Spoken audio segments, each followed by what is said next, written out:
الحمد لله نحمده ونستعينه ونستغفره ونعوذ بالله من شرور أنفسنا ومن سيئات أعمالنا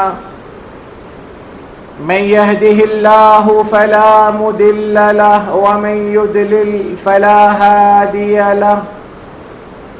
أشهد أن لا إله إلا الله وحده لا شريك له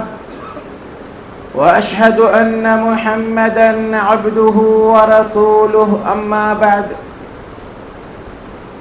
فإن خير الكلام كلام الله وخير الهدي هدي محمد صلى الله عليه وسلم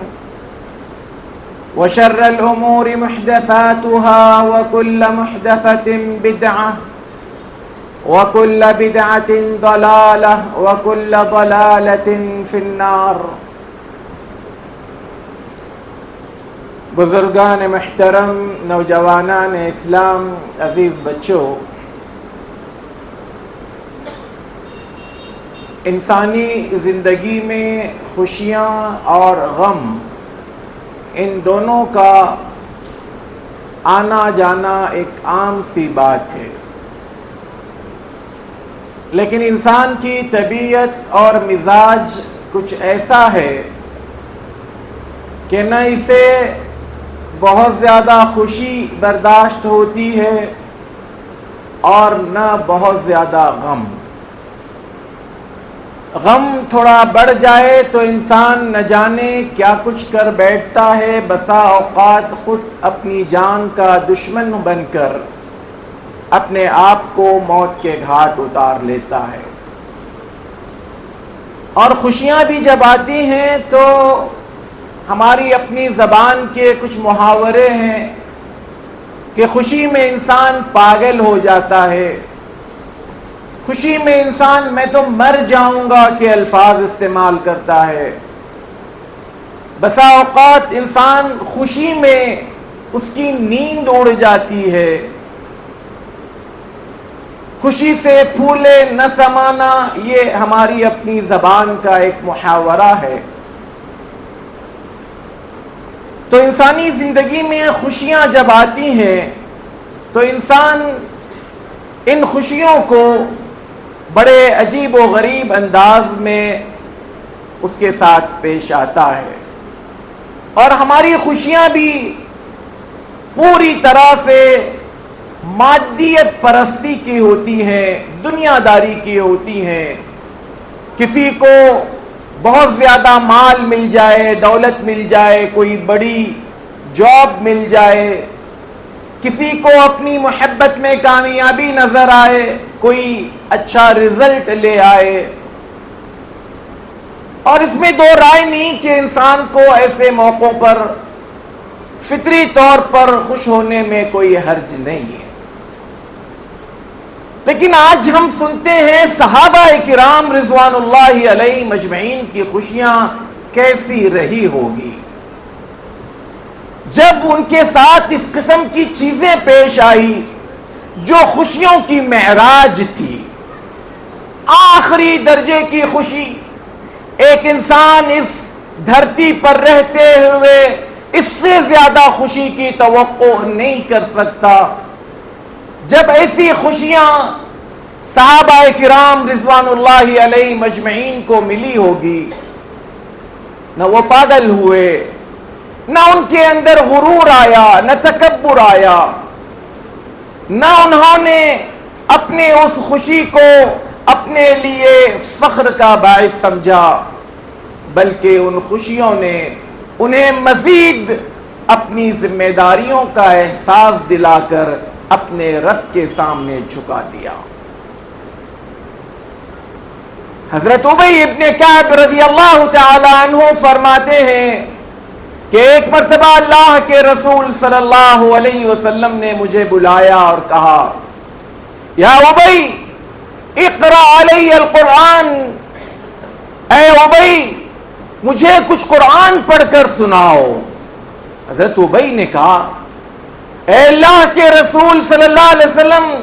اقرأ علیک وعلیک نزل، اے اللہ کے رسول صلی اللہ علیہ وسلم، کیا میں آپ کو قرآن پڑھ کر سناؤں؟ قرآن تو آپ پر اترا ہے، ہم آپ سے سنتے ہیں۔ اللہ کے رسول صلی اللہ علیہ وسلم نے ان اللہ امرنی ان اسمع القرآن منک، اللہ نے مجھے حکم دیا ہے کہ میں تم سے قرآن کو سنوں۔ یہ الفاظ ابی ابن کعب رضی اللہ تعالی عنہ کے لیے معمولی کلمات نہیں تھے۔ ابی ابن کعب رضی اللہ تعالی عنہ فوراً پلٹ کر پوچھتے ہیں اللہ سماک لی، کہ اللہ کے رسول صلی اللہ علیہ وسلم، کیا اللہ نے واقعی میں میرا نام لے کر کہا کہ میں آپ سے قرآن سنوں؟ اللہ کے رسول صلی اللہ علیہ وسلم نے کہا کہ ہاں، اللہ سماک لی، اللہ نے تمہارا نام لے کر کہا کہ میں ابی سے قرآن کو سنوں۔ سوچ کر دیکھیں، انسان پاگل ہو جائے۔ اللہ اس کائنات کا رب، جس نے اس کتاب کو جبرائیل علیہ السلام کے ذریعے محمد صلی اللہ علیہ وسلم پر نازل کی، ایک عام آدمی جس کو اسلام سے پہلے شاید کوئی جانتا نہیں تھا، آج عرش پر اللہ تبارک و تعالی اس بندے کو یاد کر کر اپنے نبی کو حکم دے رہا ہے کہ اے نبی صلی اللہ علیہ وسلم، میرے بندے ابی سے بیٹھ کر قرآن سنو۔ کیا سعادت ہے، کیا خوشبختی ہے، کیا مقام ہے۔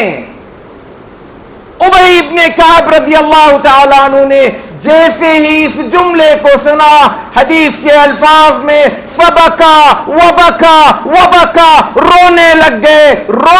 گئے اور رونے لگ گئے۔ یہ محبت کا رونا تھا، دل بھر گیا،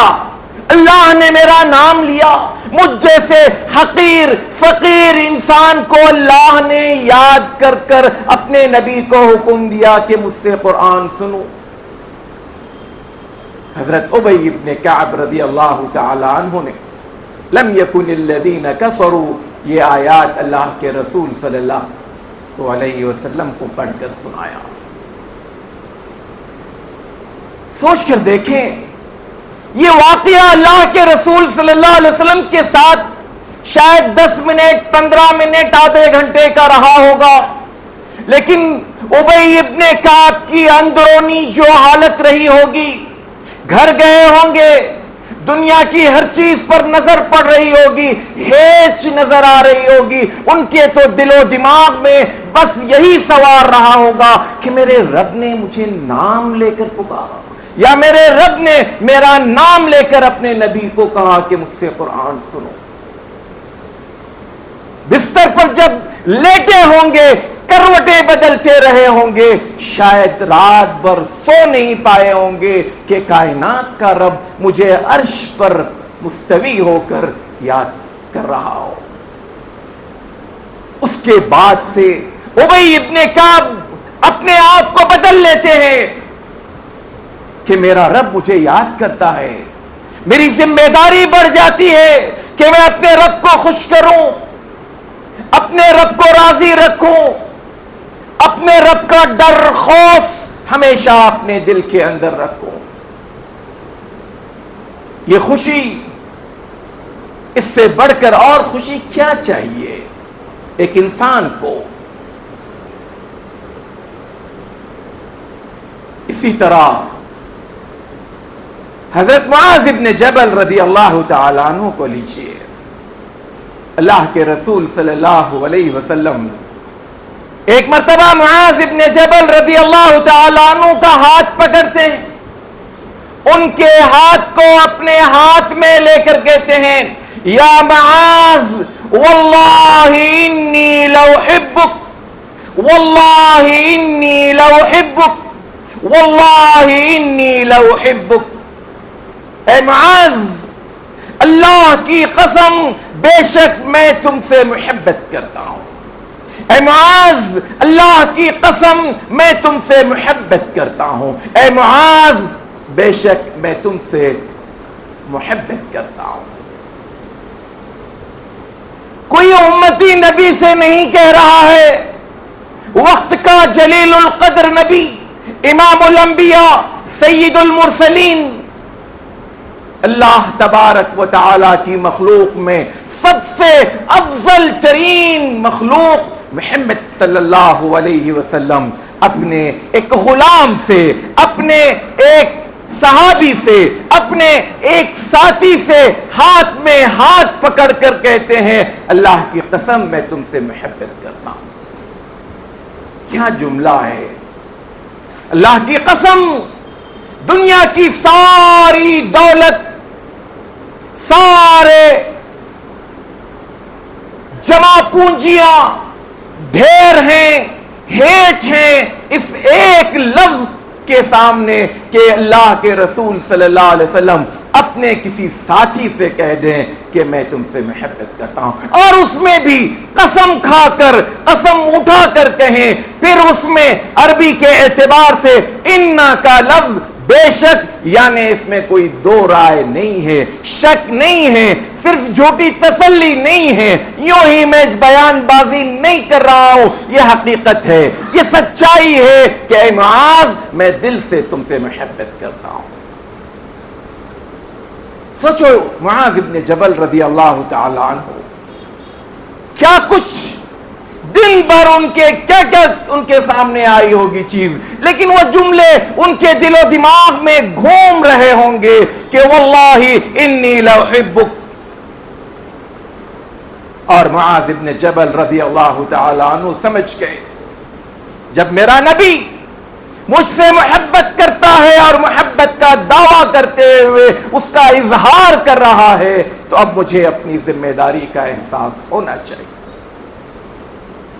معاذ ابن جبل رضی اللہ تعالی عنہ اللہ کے رسول صلی اللہ علیہ وسلم کے نزدیک بہت بڑے علماء میں سے ایک شمار ہوتے ہیں، بلکہ اللہ کے رسول صلی اللہ علیہ وسلم نے جب اپنے صحابہ کی ایک کیٹیگری بنائی تو اس میں فرمایا وَأَعْلَمُهُمْ بِالْحَلَالِ وَالْحَرَامِ معاذ ابن جبل، میری امت میں حلال اور حرام کا سب سے زیادہ جاننے والا معاذ ابن جبل۔ یہ ایک ایسی خوشی تھی جس کے سامنے دنیا کی ساری خوشیاں ڈھیر ہیں، ہیچ ہیں، معمولی اور حقیر ہیں۔ ایک تیسرا واقعہ حضرت بلال رضی اللہ تعالی عنہ کا، ایک غلام، ایک حبشی، ایک کالا انسان جس کو مشرکین مکہ نے کہا تھا اما وجد محمد غیر هذا الغراب، جب آپ نے بلال رضی اللہ تعالی عنہ کو کعبۃ اللہ کی چھت پر کھڑے رہ کر اذان دینے کا حکم دیا تو مشرکین مکہ کے تن بدن میں آگ لگ گئی، کہا کہ اگر کعبۃ اللہ پر چڑھانا ہی تھا، اگر کسی سے اذان کہلوانی ہی تھی تو کیا محمد صلی اللہ علیہ وسلم کو اس کالے کوے کے علاوہ کوئی نہیں ملا؟ کسی قریشی کو کھڑا کرتے، کسی حسب اور نسب میں اعلیٰ مقام رکھنے والے کو کھڑا کرتے، کم از کم کسی گورے کو کھڑا کرتے، لیکن اللہ کے رسول صلی اللہ علیہ وسلم کے نزدیک بلال ابن رباح رضی اللہ تعالیٰ عنہ کا جو مقام تھا، جو مرتبہ تھا، وہ اپنی جگہ مسلم تھا۔ آپ صلی اللہ علیہ وسلم جانتے تھے کہ اس مقام پر، اس جگہ پر کھڑے رہنے کا سب سے زیادہ حقدار کون ہے؟ وہ انسان حقدار ہے جس کو مکہ کی گلیوں میں جس کی آواز گھونٹ دی جاتی تھی، جس کا گلا گھونٹ دیا جاتا تھا، الاحد کی آواز کو نکلنے نہیں دیا جاتا تھا، وہ زیادہ حقدار ہے کہ آج کعبۃ اللہ کی چھت پر کھڑے رہ کر وہ اذان کہے۔ جب آپ صلی اللہ علیہ وسلم معراج سے واپس آئے، بلال کو بلایا، بلال کیا عمل کرتے ہو؟ کیا نیکیاں ہیں تمہاری ایسی کہا اے اللہ کے رسول صلی اللہ علیہ وسلم میں ایک عام آدمی ہوں, میرے پاس کوئی بڑی نیکی نہیں ہے, نہ میں دولت مند ہوں کہ صدقہ و خیرات کے ذریعے وہ پا سکوں, عام عبادتیں ہیں. کہا کہ اے بلال, جب معراج میں مجھے جنت کی سیر کرائی گئی تو مجھے کسی کے چلنے کی آہٹ سنائی دے رہی تھی. میں نے جبرائیل سے پوچھا یہ کس کے چلنے کی آواز ہے؟ تو انہوں نے کہا یہ بلال ابن رباح کے چلنے کی آواز.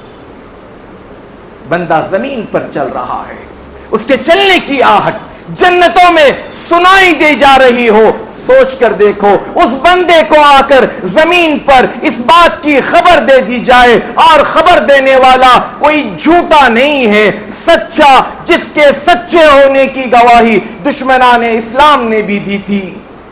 وہ انسان آ کر کہہ رہا ہے کہ اے بلال میں نے تمہارے چلنے کی آہٹ کو جنت میں سنا, اور جبرائیل نے مجھے بتایا کہ یہ چلنے والا بلال ہے. کیا عمل کرتے ہو؟ بلال نے کہا اے اللہ کے رسول صلی اللہ علیہ وسلم جب کبھی وضو کرتا ہوں 2 رکعت تحیۃ الوضو نماز پڑھتا, اس کے علاوہ میرے پاس ایکسٹرا کوئی اضافی عمل نہیں ہے. عام لوگوں کی طرح میں جیتا ہوں, عام لوگوں کی طرح میں عمل کرتا ہوں. سوال یہ نہیں ہے کہ بلال رضی اللہ تعالی عنہ کا عمل کیا ہے, بلال کی وہ قربانیاں جو انہوں نے ابتدائی دنوں میں دی وہ پوری امت کے لیے ایک سبق اور درس ہے. لیکن یہاں جب اللہ کے رسول صلی اللہ علیہ وسلم یہ بات کہہ رہے ہوں بلال کو کہ میں نے تمہارے چلنے کی آہٹ جنت میں سنی, تو بلال کی خوشی کا حال کیا رہا ہوگا؟ کیسے وہ دن گزارے ہوں گے, کیسی وہ رات گزارے ہوں گے انہوں نے جس دن اللہ کے رسول صلی اللہ علیہ وسلم سے یہ جملہ سنا کہ میری جنت میں آہٹ سنائی دی جا رہی ہے.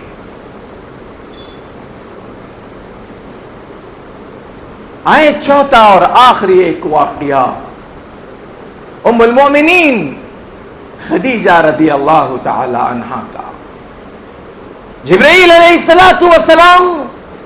اللہ کے رسول صلی اللہ علیہ وسلم کے پاس تشریف فرمائیں, دونوں کی بات ہو رہی ہے, استاد شاگرد ہیں, کوئی وحی لے کر آئے ہوں تو وحی پہنچایا ہوگا. اتنے میں جبرائیل نے کہا اے اللہ کے رسول صلی اللہ علیہ وسلم خدیجہ آ رہی ہیں, جب وہ آ جائیں تو ان سے کہنا کہ ان کا رب ان کو سلام پہنچا رہا ہے.